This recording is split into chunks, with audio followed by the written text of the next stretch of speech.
एनगोल्पिंग entry confirmation pattern, अगर हम price action confirmation pattern की बात करें तो एनगोल्पिंग जो पैटर्न है ये सबसे हाईएस्ट एक्यूरेट सेटअप होती है प्राइस एक्शन कंफर्मेशन में। मैं बता खुद वीएसए पे काम करता हूँ मोस्टली, लेकिन अगर वीएसए का सेटअप मुझे नहीं बनता मेरे पास, तो मेरा जो सेकेंड हाईएस्ट वेटेज जिसमें कंफर्मेशन पैटर्न को देता हूँ दैट्स द एनगोल्पिंग पैटर्न। तो मेरी जित ऑलमोस्ट 40% जो ट्रेड होती हैं जो विदाउट वीएसए कंफर्मेशन के होते हैं, देन वो होते हैं एनगोल्पिंग पैटर्न। इसकी एक्यूरेसी रेट बहुत अच्छी है, अल्तो वीएसए जितना नहीं है लेकिन आपको 70% एक्यूरेसी आपकी मेंटेन करेगा अगर आप बाकी सारी चीज़ों को इसकी साथ लेंगे। ठीक है, बाकी सारी चीज़ें क्या है, आपने ये देखना होगा कि जोन ऑफ एंट्री जिसमें order block, pair video gap, structure, support, resistance, तो इन एरियाज में जहां पर मार्केट आती है अगर आपको वीएसए नहीं मिल रहा तो you can take trade on the base of this engulfing pattern in market. या इसको अगर वीएसए की कंफर्मेशन साथ मिले तो इसी पैटर्न को हम टू बार रिवर्सल भी कहते हैं, लेकिन अगर वीएसए का सेटअप नहीं है इसके साथ तो फिर हम इसको एनगल्फिंग पैटर्न कहते हैं। ठीक है, एनगल्फिंग पैटर्न बहुत अच्छे काम करते हैं। एनगल्फिंग पैटर्न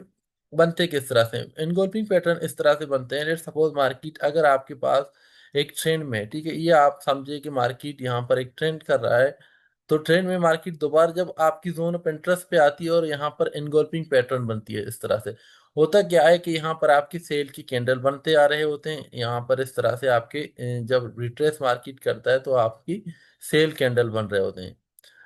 तो आपकी जो लास्ट सेल कैंडल होता है उसको बाय की कैंडल पूरा इन्गोल्व करके निकल जाता है, तो और यहाँ पर एक पेयर वैल्यू गैप बन जाती है। ठीक है, इस एरिया में इसका मतलब क्या हुआ कि मार्केट में जो ऑर्डर फ्लो था सेल का वो खत्म हो गया, अब बायर मार्केट में बायर की एंड आ चुकी है। उसमें आपने ये ख्याल करना होगा जो इनगोल्फिंग कैंडल बनती है इसके ऊपर ज्यादा विक बड़ी होनी नहीं चाहिए, अगर विक हो वो भी 10% से ज्यादा बड़ी विक नहीं होनी चाहिए।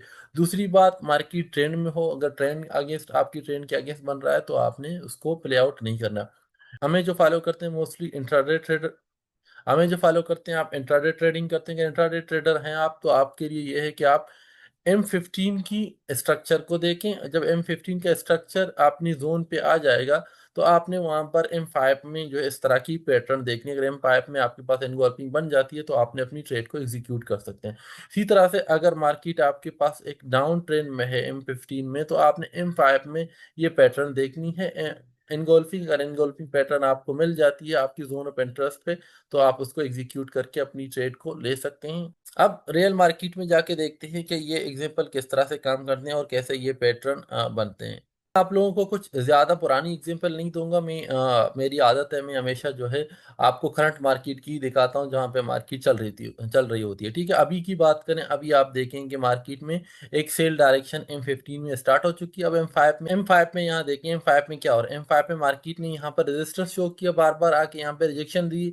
रिजेक्शन के बाद आपको ये आप देखें आपके पास एक जो है एनगोल्फिंग पैटर्न बन गया। जैसे एनगोल्फिंग पैटर्न बना आप इसके नीचे अपनी एंट्री ले लें और इसके ऊपर आपका ऐसे होगा। इसी तरह से अगर आपने वहां पे मिस कर लिया दोबारा आपकी इसी जोन ऑफ इंटरेस्ट पे आप देखें कि आपका दोबारा यही एनगोल्फिंग पैटर्न बन गया।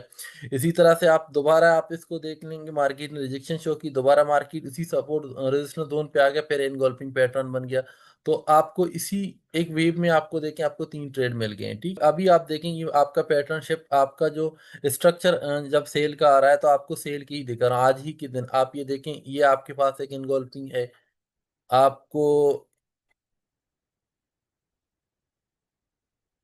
तो इसके बाद ये एक एनगोल्फिंग पैटर्न है, मार्केट ने यहाँ पर रेजिस्टेंस शो की, रेजिस्टेंस के साथ यहाँ पर एक एनगोल्फिंग बन गया बाय सेल का।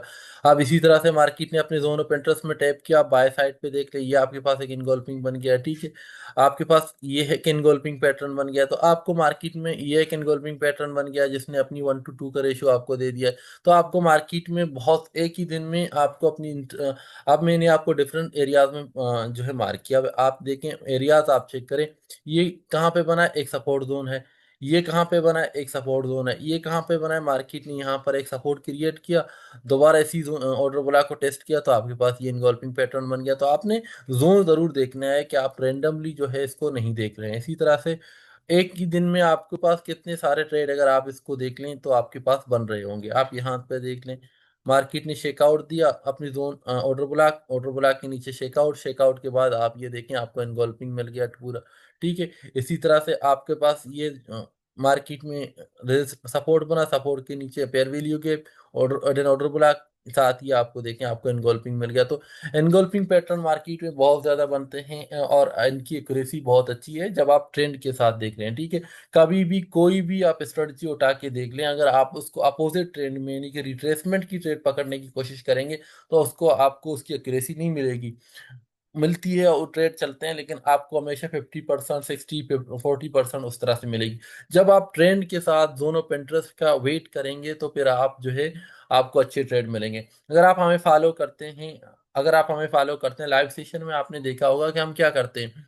मार्केट जहां भी हो हम एक जोन मार्क करते हैं कि मार्केट यहाँ पर आएगा तो हम इस एरिया से अपनी ट्रेड एग्जीक्यूट करें। क्यों? आपका जोन ऑफ इंटरेस्ट जरूरी है, आपको पता होनी चाहिए कि कौन सा ऑर्डर बुला के कहाँ फेयर वैल्यू गैप है, कहाँ पे मार्केट आएगी। नहीं आती है तो आप अपनी ट्रेड को एग्जीक्यूट नहीं करेंगे।